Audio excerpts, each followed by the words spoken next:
Hi, and welcome back to Focal Point AFR Talk. I want to begin with some winnable war moments today, and I'm looking for a stack of story. Oh, yeah, here we go. I got them right here. Not to worry. I got it right here in my stack of stuff, my stockpile. I'm going to start with some winnable war stories today. I tell you, ladies and gentlemen, every day at the end of this program, we are fighting a winnable war. With God, one man is always in the majority. And I illustrate that truth that we are fighting a winnable war as often as I can because I want to keep us encouraged. I don't want any of us to throw in the towel. I don't want any of us to quit. I mean, we look at our culture, and I just think of the passage we just read where the challenge is before us to pull this country back to the values of the founding fathers. It appears stupendous, overwhelming. I mean, we can look at it and we can see, I don't see any way to do this thing. I don't see any way we are going to get this country back to its founding principles, any way to get this country back to its belief in the Judeo-Christian truth system of truth claims and moral values. But I'm here to tell you, ladies and gentlemen, it is not impossible. Jesus said, if you have faith the size of a mustard seed, nothing will be impossible. So I want to keep us encouraged. It's way, way too soon to give up the fight. We have a very big God. And even though our faith may be small, no bigger than a grain of mustard seed, a little bit of faith and a great big God, we can move mountains. We can reclaim this nation for God. Now, here's the first winnable war moment of the day, and this is huge. This is a monster win for the pro-family movement. Big Gay has suffered a big defeat. I repeat, Big Gay has suffered a big defeat. Now, you're going to hear news stories out there today about what the Boy Scouts decided to do. Now, the Boy Scouts, as you have probably heard, they have decided to postpone the decision on whether to overturn the ban on homosexual scoutmasters and scouts until the national meeting in May. Now, the way they present this is, well, we just need more time to study it. We need more time to dialogue. Here's how the statement reads from the Boy Scouts. After careful consideration, extensive dialogue within the scouting family, we concluded that due to the complexity of the issue, the organization needs time for a more deliberate review of its membership policy. Now, this board, this executive board, was dealing with this, and this had a bunch of hot shots, like the CEO of AT&T, for instance, a guy by the name of Randall Stevenson, and these guys are just lackeys for Big Gay. They are just in the pocket of the homosexual lobby. So their whole push is pro-sodomy. They want to normalize sodomy. They want to legalize it. They want to give special legal preferences to people who engage in that behavior. And don't forget, ladies and gentlemen, for the first 200 years of our life as a nation, that was referred to as the infamous crime against nature. So the Boy Scouts have allowed on their executive council CEOs who believe that the infamous crime against nature is something that not only should not be punished, it ought to be celebrated, it ought to be normalized, it ought to be promoted, it ought to be endorsed, and we ought to allow people that engage in the infamous crime against nature to be leaders of impressionable and vulnerable young boys. It'd be a horrible, horrible change in policy. It would be the end of the Boy Scouts as we know it. I went over what happened in Canada with you yesterday, where they went from a peak of 320,000 involved in the scouting program down to 74,000 today. Their numbers dropping like a rock. They're selling off campsites and conference sites and beachfront property because they have no money.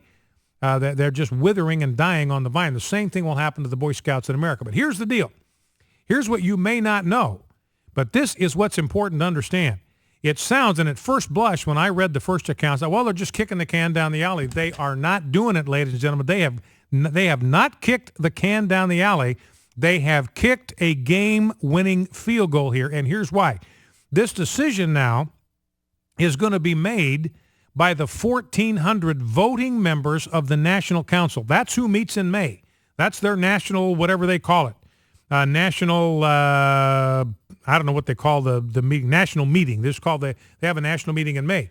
And so instead of having these hot shots from like AT&T and these other big corporations that have completely sold out to the sodomy cabal. They're gone. They've sold out. They've capitulated. Now they're trying to pressure the Scouts into doing the same thing.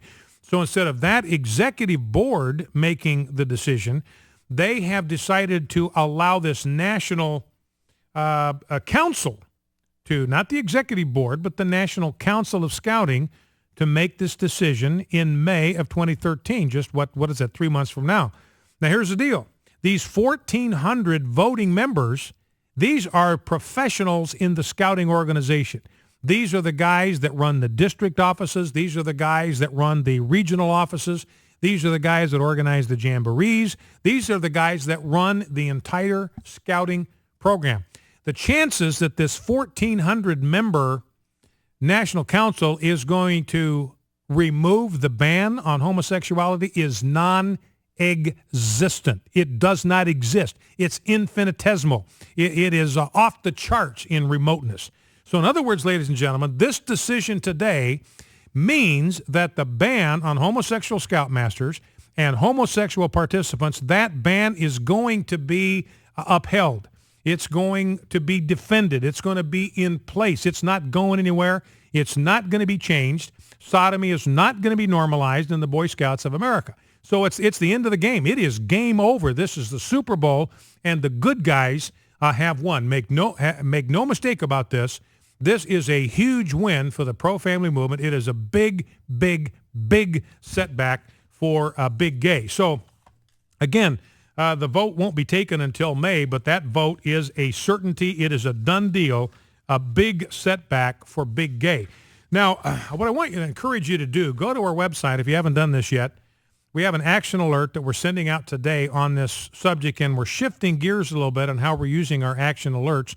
We're going to take more advantage of social media, Twitter and Facebook. I've already done this today on my Facebook, Focal Point Facebook, and on my own Twitter account. You've got an opportunity to do the same thing. And go to our website and sign up for our action alerts if you haven't got them.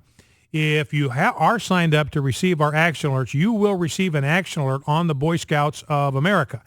And it will give you an opportunity to express your disapproval of the influence of Randall Stevenson, who is the CEO of AT&T. He's one of the big pro-sodomy guys pushing the normalization of homosexuality into the Boy Scouts and on the Boy Scouts. And we're calling for him to resign. It's time to boot him out of here. It's time to give him the heave-ho.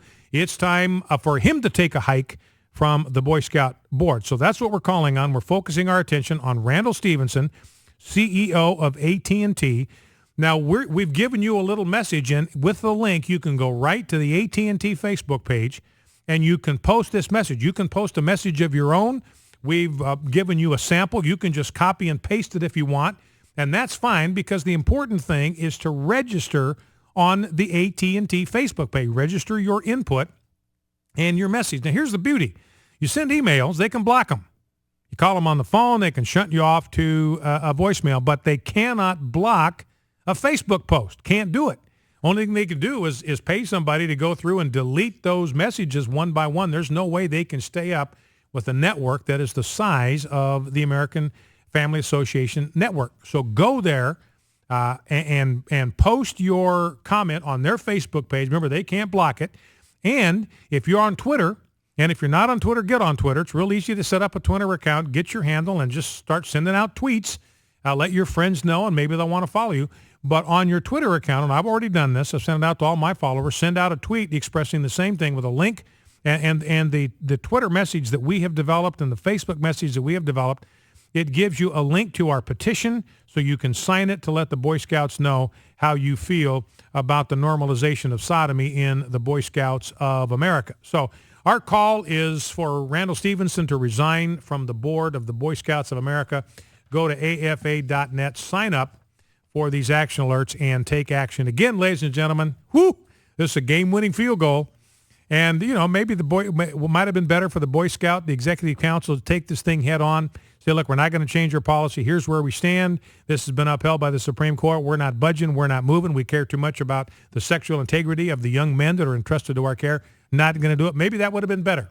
I certainly would have liked that. But this is going to be the slam dunk. This is going to be the end of the story for the normalization of homosexuality in the Boy Scouts of America. I do not believe this issue is ever going to be reopened again. This is going to be a huge, huge defeat for the pro-sodomy cabal in America. So be sure and do that. By the way, on that issue, looking at a story here about a Christian musician by the name of Dennis Jernigan. I don't know if you're familiar with him. I don't follow Christian music a lot, but this guy's been around as a singer-songwriter for a couple of decades, and I did not know this until reading this story today. He came out of the homosexual lifestyle in 1981. He walked away from it in 1981, decided to follow Jesus Christ, dedicated his life and his talent to God, and has been producing God-glorifying, Christ-honoring music ever since. Now, what does this prove? Ladies and gentlemen, all it takes is one to prove that leaving the homosexual lifestyle is possible. All it takes is one to prove that sexual preferences can be redirected. That's what's happened to Dennis Jernigan. And this is exactly what the Bible teaches. Remember, Paul says in 1 Corinthians 6, such were some of you, but you were changed, you were sanctified by your faith in Jesus Christ. So that's another winnable war moment.